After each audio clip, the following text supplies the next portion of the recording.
'Twas the night before Christmas, when all through the estate there was a single creature stirring, and he could hardly wait. What's up? It's Mike, and it's that time of year again, the day where it's socially acceptable to break and enter.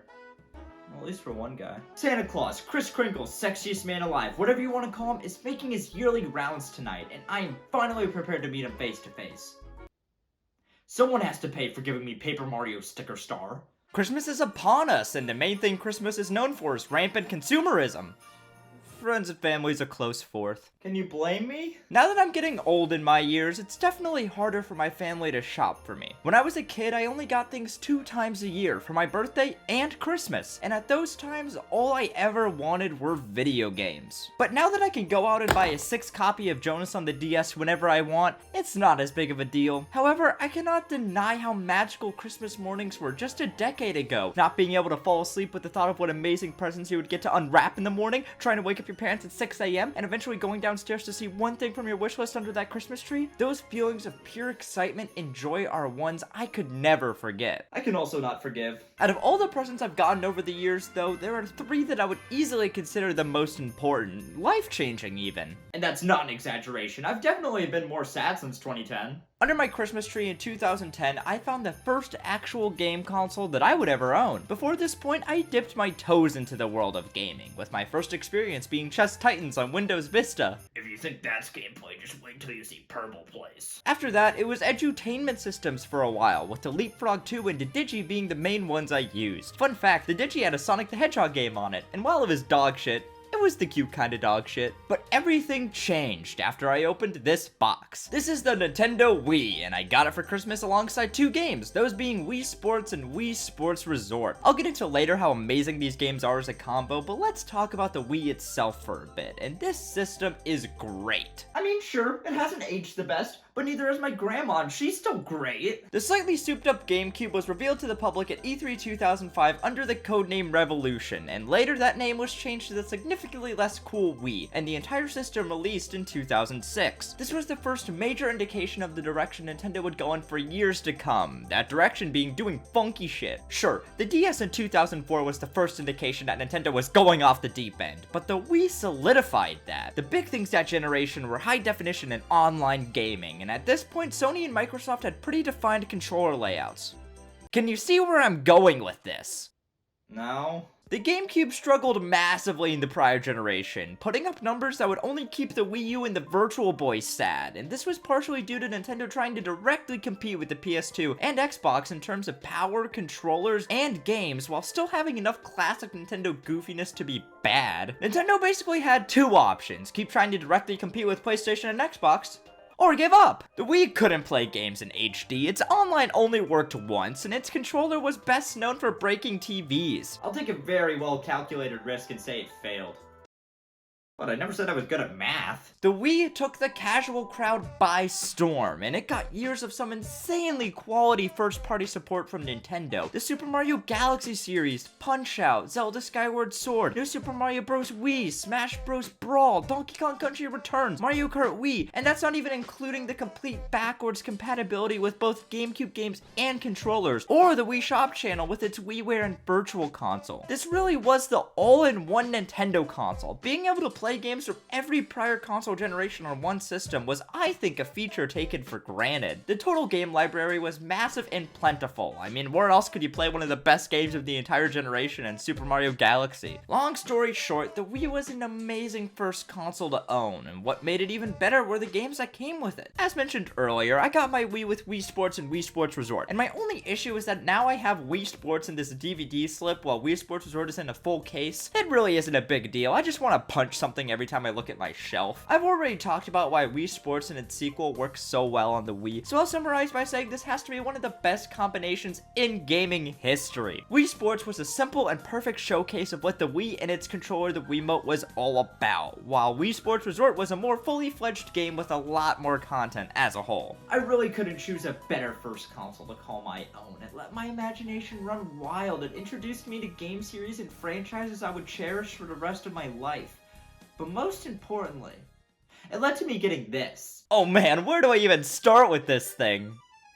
I don't know. The Wii may have been my first real video game console, but the system I easily have the most memories with is with the Nintendo 3DS. I played this system to death since receiving it for Christmas in 2012. My time for Smash Bros. For 3DS alone shows how much of a social life I had in middle school. The 3DS system itself has an interesting history, but before we can get to that, Nintendo has to finish its AA meeting. Nintendo has an addiction to 3D gaming. They've tried several times starting from the very beginning with the Famicom 3D system. It didn't make much of a splash, with it not releasing outside of Japan, but Nintendo's next 3D effort did. Boy, I bet they regretted that. Brainchild of the Game Boy man himself, Gunpei Yokoi, the Virtual Boy dropped in 1995 and plummeted straight to the bottom, making some at Nintendo doubt if they could even do 3D gaming. Not once to throw in the towel though, they took another swing at it with the GameCube and Green Mario in 2001. At one point there was an LCD attachment designed for the system, being able to display stereoscopic 3D for the only game designed for it, Luigi's Mansion. However, it was never actually released due to it being too expensive, leaving Nintendo's record with 3D a little worse for wear. They just couldn't stay away though, so when they needed the special sauce for the successor to their most successful product ever, guess what they turned to? The 3DS did not get off to a start Nintendo was happy with. I mean, if I released with Super Street Fighter 4 3D Edition, I too would be rotting on a store shelf. Eventually, its fortunes turned around thanks to the likes of a Price Cut, Mario 3D Land, and Mario Kart 7, and in the end, it turned out to be a decent success for Nintendo. And I don't think either of the games I got helped with that. For Christmas 2012, I got an original 3DS with Paper Mario Sticker Star and Sonic Generations. And that's why I'm a Mario and Luigi kind of guy. Let's start off with the elephant in the room.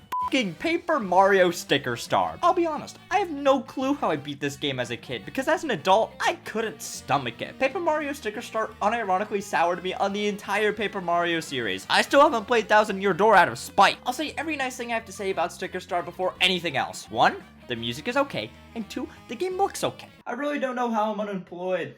Other than that, ooh, this is genuinely one of the worst games I've ever played. Is it unplayable, bug-ridden, or otherwise impossible to enjoy due to technical aspects? How did that get there? No, but Paper Mario Sticker Star commits the worst sin a video game can make. Really? Coveting your neighbor's ox again? To put it simply, it's just not fun. Really at all. The major sticking point is that it's an RPG where fighting is almost never worth it. There's no XP of any kind to be gained here. And in terms of battles, all you get are stickers and coins, both of which you'll get plenty of just by existing and running around. There isn't anything necessarily wrong with the battle system either. It's just a lack of any meaningful rewards made it so I just dodged every fight I could after a while. The lack of rewards in the battle system is not great, but that absolutely pales in comparison to this game's worst aspect. Backtracking. Let me give you a little example from, I kid you not, World 1. For World 1-4, there's a windmill that's blocking a door. No biggie, I thought. I'll just use this fan thing I got from an earlier level. Unfortunately, I couldn't place it because it wasn't a sticker, so I couldn't progress in the level at all. Slightly annoyed, I went back to the main hub area, Pittsburgh, to see if there was anything that could help. Turns out, in a side area, there's a place where you can turn things into stickers. Would have been nice to know about this absolutely critical mechanic earlier. But anyways, I turned my fan into a sticker, went back to World 1-4, used the fan to move the windmill blades, and then went inside the windmill, only to find out I needed a number combination code to progress. After running around the level, I found a toad who needed me to escort him all the way back to Pittsburgh. The dentist office sounds really entertaining right about now. Finally, I take him there, I get the code, I go back to 1-4, I use the code, and I complete the level. That was level fucking 4. And it doesn't get better as the game goes on. I barely made it through World 2 with its super fun trial of error mazes. And when I got to the boss level and realized I had to backtrack through all of the prior levels over again just to find the pieces of this tower, I gave up. Life is finite, and Paper Mario Sticker Star made me realize that more than anything else. On the other hand, Sonic Generations was okay. I see a lot more mentions of the console versions of Sonic Generations, but almost zero when it comes to this one. If you're wondering if that's because the 3DS version is bad, well, it's not. The reason people likely don't talk about this one as much is there's not really much to talk about. I beat the game in an evening and came away with almost nothing. The game is entirely comprised of 2D levels. Even the modern Sonic levels are entirely 2D, even if the boost mechanic remains intact. The funny part is the 3D effect actually looks really good for a 3DS game. Even if the game's presentation isn't the best, the cutscenes get it the worst. Was there really no better way to present this instead of a Microsoft PowerPoint presentation? The performance also leaves some to be desired, particularly during the special stages and burst wisp usage. The level design is meh, And that's it. I struggled to come up with more than 10 sentences when discussing Sonic Generations on 3DS. While it's never offensive, it was also never really memorable. It's not the worst Sonic game on 3DS, and if you have a couple hours to spare, it's better than doing crack. Last, and definitely not least, for Christmas 2017, I got my Nintendo Switch. And honestly, it's one of the big reasons I'm here in the first place. The first time I was ever proud of talking about something was when I talked about my experiences with the Nintendo Switch. The little hybrid system that could change the way that I play video games. I went from playing Mario on the toilet to playing Mario on the toilet. Since its launch, the Nintendo Switch has easily become one of my favorite gaming systems of all time. Its game library is immaculate and has the most convenience out of any of the big game consoles. It has the tastiest cartridges. Let's back it up a little bit, to the tune of 6 years ago, when Nintendo dropped 3 minutes and 37 seconds of some of the most exciting footage to ever grace YouTube. But to even understand that, we have to go even further back, to the time period before that last point. What? The Wii U flopped horrifically. Everyone knows that. You've probably heard that 3 times today. There wasn't one specific thing that made the Wii U eat shit, but there are so many I could write a college thesis about it. I honestly have no clue why they kicked me out. Zero third-party support, a confusing name, terrible marketing, the gamepad, Star Fox Zero. The death of the Wii U was one of 1,000 cuts. While it did have some truly standout games, it only got 12 million people to buy in, a number not heard of since the Virtual Boy days. Nintendo was struggling. The 3DS was barely keeping them going, and they needed the next console to bang. And bang hard. So they took the Wii U and made it good.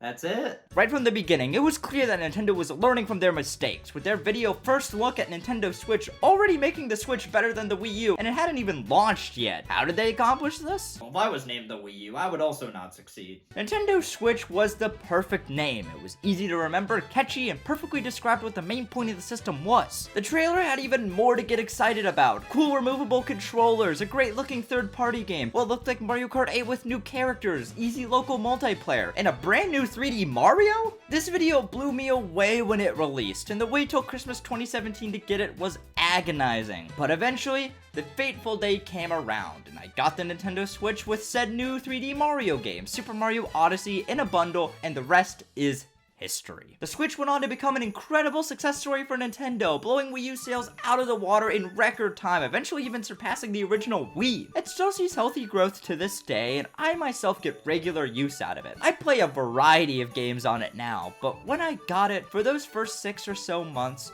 Super Mario Odyssey was really all I could ever need. Talking about Super Mario Odyssey is actually a bit hard for me. It's a bit difficult to put into words how this game makes me feel, partially because of how much I love Super Mario Galaxy. I consider Super Mario Galaxy to be the best game of all time. Its atmosphere, planets, story, characters, music gave me some of the happiest memories of my life. And that's why it's kind of hard for me to talk about Super Mario Odyssey, because honestly, it might just be up there now. Super Mario Odyssey is a celebration of Mario. It takes every good thing that every 3D Mario game did prior and made it even better. It has a beautiful soundtrack that combines orchestral pieces with big band jazzy melodies to make the game feel like a truly grandiose adventure. The worlds you traverse through are more fun and creative than the last, and the game looks great and runs silky smooth. You go from Tim Burton Land to a steampunk jungle to New Donk City, which features one of the coolest sequences in video game history, featuring a vocal song that goes harder than anything I've heard all year, and that's in a Mario game. The craziest thing is, I haven't even gone to the best part yet, which has to go to the controls. Oh my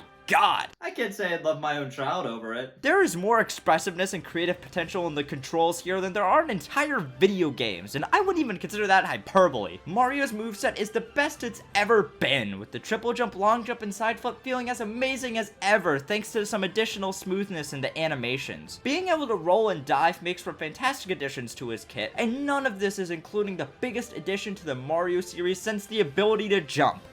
The ability to dance. I'm so sorry. Mario's new sentient hat, Cappy, may not seem like that big of a deal, but it completely changes the game. For one, you can bounce off him, allowing for all kinds of variety in the way you traverse the world. Being able to carve your own way through and around the way Odyssey intends you to do things will never get old, and messing around trying to push the mechanics to their limits is as fun as all get out. On the other hand, you can also take over enemies, and I don't need to explain how great this is for gameplay, but I'll do it anyways.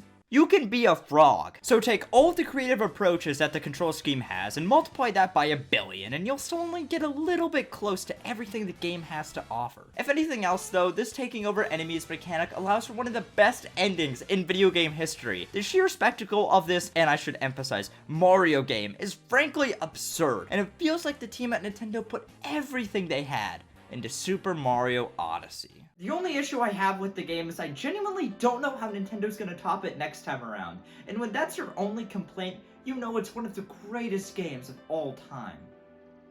But you can't be a beast, so Super Mario Galaxy is still the undisputed #1. After talking about the game where Mario threw his cap, Mike finally decided it's time for a nap. When down in his house there rose such a clatter, he begrudgingly decided to see what was the matter. By the time Mike was there, the intruder had gone. But Mike could tell who it was that moved on. There was a piece of paper under the tree that hadn't been there before. What could it be? When Mike leaned down and saw what it was, he called it bogus. For it was none other than An eviction notice.